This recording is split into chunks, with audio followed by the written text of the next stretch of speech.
for guys, if you think about anyone who's ever done like methamphetamines or heroin or fentanyl, that's a pretty dramatic thing. And this program says, we'll give you something as a sufficient substitute.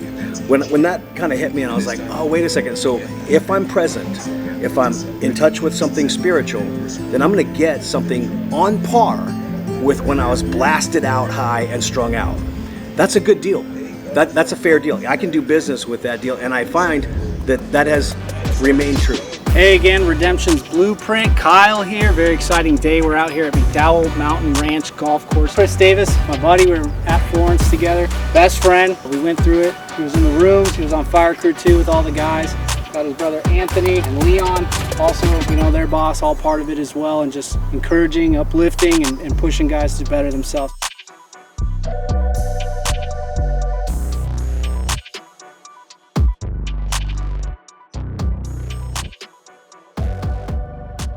Chris and I don't even know how we originally connected, but we just started hanging out, we clicked, we vibed. He's actually kind of a big reason why I got into my faith in Christianity. He was into that, I was really into AA, and we just kind of just started working out, hanging out, and we went through a lot of challenges together. We were there for each other, and we just developed like the most awesome relationship, and it's been cool, dude. It's been great, man. Yeah. What was your first impression of Kyle, Chris? So I actually played him. I remember we played ping pong together, and I was like, dude. And we were super into it. I loved playing, and I think he whooped me actually the first time. And that was probably the last time. Yeah, but no, man, we immediately bonded and had a great relationship. We were into a lot of the same things, and so no, he's had a huge impact on my life. So he's great. So it's been a tradition that every time we do the 18th tee, we do a Happy Gilmore swing. Sometimes it works, most times it doesn't, but we give it a good go. In honor of Happy. Oh! Blew it! It's not easy. Dude.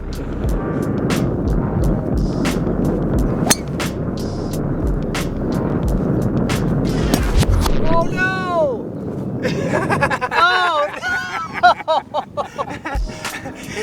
Here, just normal swing with this one, Karen. Yeah.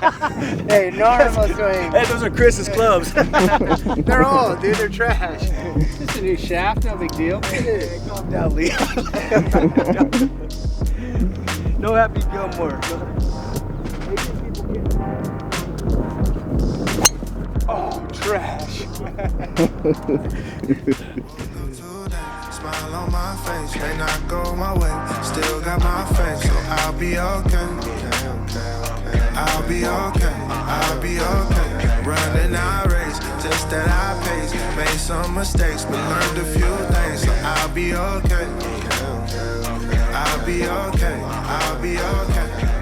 Yeah, I've been through it all. 2020, it was during COVID, and I learned, that's where I met Adam, and they, North Unit came over, and that drew all those guys, and it became, it was, a brotherhood in itself, just really like working to the man next to you, right? Trying to make his job easier, and everybody does the same, makes life a whole lot easier. And so there's a lot that I learned while on the fire crew that I still implement today in my life, and it helps. Our sergeant, he always would say, hey, we're not here to build better firemen, we're here to build better men, and that works in everything we do. So it had a very powerful impact on my life as well, and I still have a relationship with most of those guys that I was on the crew with. So it's something I was super grateful for. And I was on it until I came home, so it was great.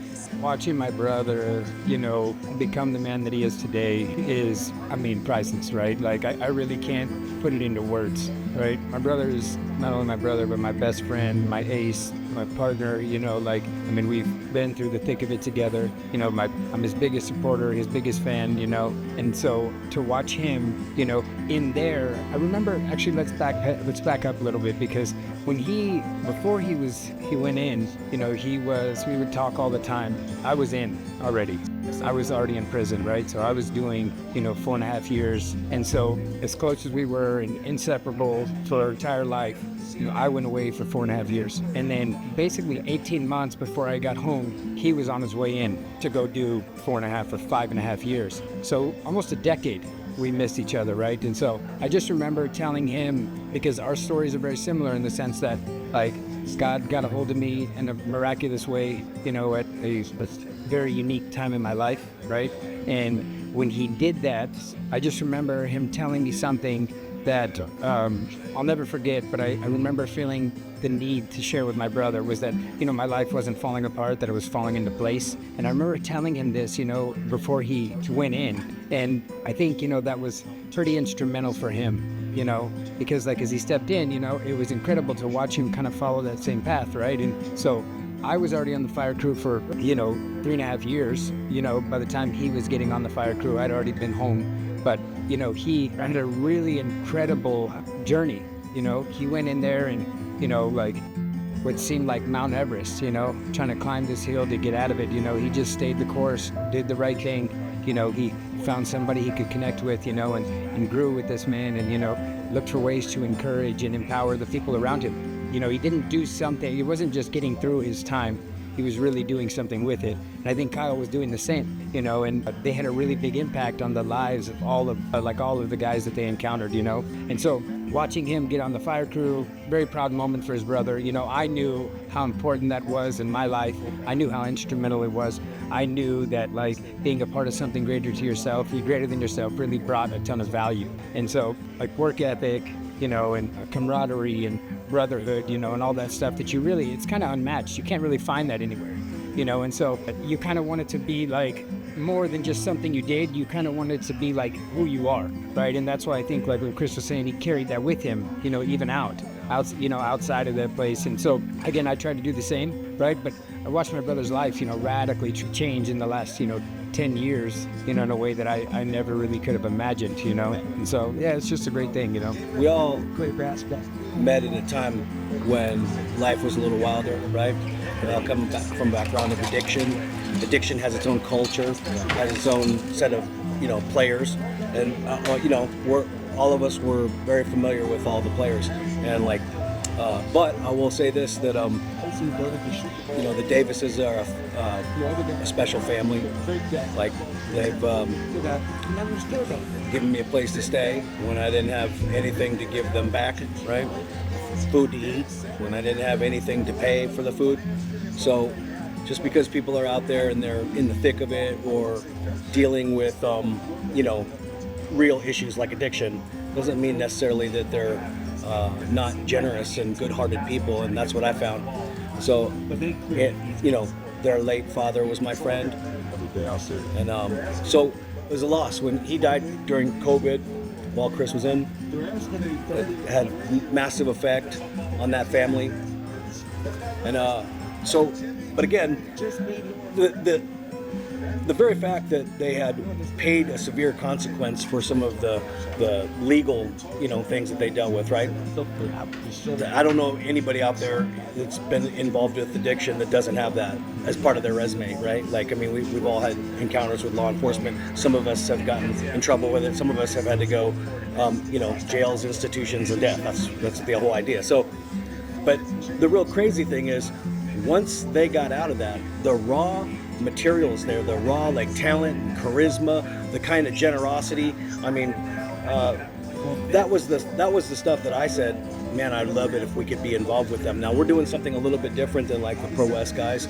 We're in the public adjusting space, which is really exciting. It's kind of parallel and overlaps, but we get so many of our cues from what's happening with companies like Pro West and One, and we're inspired by that. So we love the fact that those guys are out there. We've run across them out in the field. It's always rather than a competition, it's like a high five, and I love that. I think that again sort of represents the heartbeat of what the whole idea of this is, right? What's the use of at the end of the day selling a roof? right? I mean, it's kind of the most boring conversation you'll ever have with anybody until they need a roof, right? And like now all my loved ones don't care about roofs. I'll be like, look at that roof. They're like, I don't want to, no more roofing, right? But in that, we found a vehicle whereby we're able to help change people's lives with something critical like the roof over their head.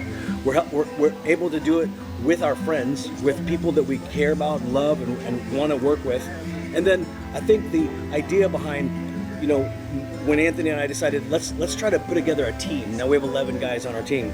It was like literally him and I sitting in the kitchen, like, hey, maybe we should try to do this thing. And you know where it started? It started with many of the principles of the fire crew. It was like, all right, so every day gym is mandatory. It was like, yeah, mandatory? Well, it's just me and you. And it's like, yeah, you're gonna be. So at 53 years old, I was like, Anthony, I think I need to go like 2 or 3 times a week. I saw a YouTube video for workouts over 50 or whatever. And I remember this was his exact words. Anthony goes, okay, man, if you want to be on the 5-year plan, right? And so from there, we started going to the gym as a mandatory start of our day. And it wasn't gym like, hey, let's do 45 minutes and call it a day. It was like literally throw up, crawl out, like you're gonna get broke off. For his 40th birthday, he's like, we're gonna do something today. I don't even know if it's possible. I was like, what the hell are you talking about? He goes, we're doing 40 sets of 40 reps, right? It took us like, after we do 4 miles or 400 calories. I was like, geez, dude. It took us like 3 hours to do, right? And but I think that ethos, that set of principles, when the next guy came in, he was like, oh, I get it. A lot like how fire crew is, a lot like how, I know a lot of you guys work out too, together and went out. So it started like that. Gym's mandatory. We're going to do something difficult prior to ever going out and knocking doors or being out in the heat or getting up on people's roofs or making our pitch to people. And I think that really has carried over.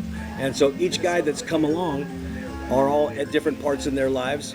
Some of them, it's really exciting to watch guys like Anthony and Chris, and we have other guys that, we're able to like jump into like, making a 6-figure income. I mean, who would have thought, right? Who would have thought that you could just like be very, very well compensated to do like a relatively simple job, but it takes discipline. And to watch the team grow, first with guys like, Anthony, then Chris, and we got some other guys that were also fire crew that are part of our team. And it's just continued to grow. So it's exciting for us, but I think it was basically chasing down this set of ideas that started, which is kind of like a little bit of a dream, a little bit of inspiration, and then like putting some action to that each day, right? Putting in a couple hours of, difficult time prior to even doing anything to do with roofs. And then lastly, I think the other part of it is like, and I love the idea that we get to make really good money. That's super, super inspiring to me.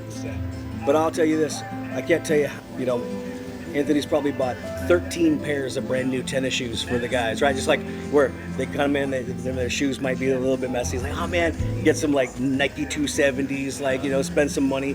Like, and we kind of laugh because at the end of the day, yeah, it's cool to make lots of money, but it really is cool to like see a guy like get a little bit of hope, get a little bit of time under his belt, get a little bit of time sober.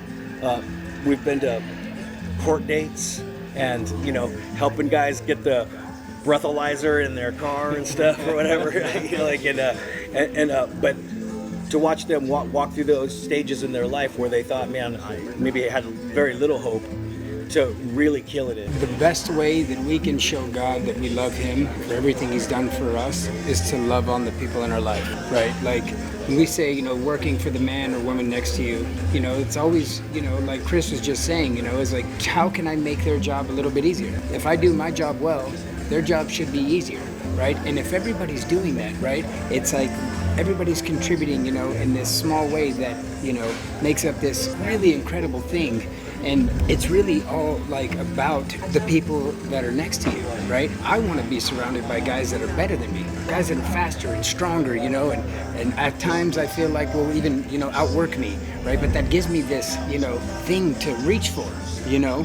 And I know that if everybody has the next person in mind, you know, I can just tell you, like, watching, you know, everybody's life change as a result of it is absolutely incredible, right? That's really the beautiful thing. I've watched Adam do it, you know, to all of the people that have, you know, come after him, you know. I've watched, you know, I know that it happened, you know, before Adam got there, or somebody took a chance on him, you know.